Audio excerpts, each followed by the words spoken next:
Programang ito ay rated SPG, striktong patnubay at gabay ng magulang ang kailangan. Muntik na ngang matuluyan itong si Doña Pilar kung hindi nakaramdam at dumating sila Olivia. Naabutan nga ni Olivia na nakahanda na si Don Gustavo para tuluyan na itong si Pilar. Agad nga nila itong napigilan at tumawag agad sila ng guard para paalisin si Gustavo.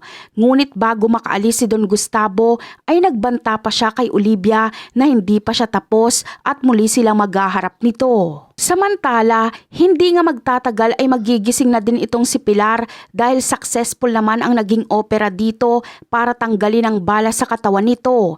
Pagkadilat nga ng mga mata ni Pilar ay agad ngang tatanungin ni Olivia kung sino ang gumawa nito sa kanya.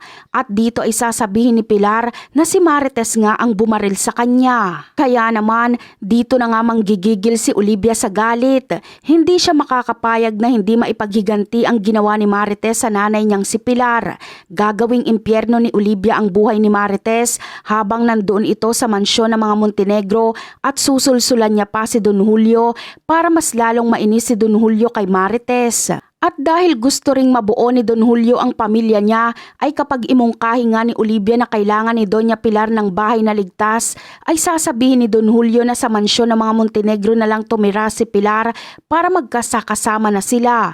Matutuwa naman dito si Olivia dahil madadagdagan na ang kakampi niya sa mansyon. Sa kabilang banda naman, ano kayang mararamdaman ni Roberto kapag malaman nitong si Marites nga ang naging dahilan ng pagkakabaril kay Pilar? Malamang ay pati si Roberto ay gagawa ng paraan para gantihan itong si Marites.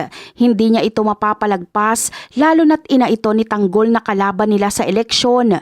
Ngunit sa mga paghihiganting ang gagawin ni Olivia at Roberto ay hindi dito makakapayag si Don Gustavo. Handa siyang isakripisyo ang kanyang buhay para lang maligtas si Marites. At yan ang aabangan natin. Bye!